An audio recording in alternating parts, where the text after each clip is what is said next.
This is a 1977 Triumph Bonneville. It's a US import. We've had it running. I've not rode it, but the gears select on it.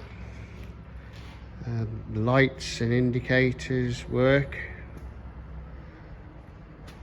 It's got 8,100 miles on the clock. The brakes work.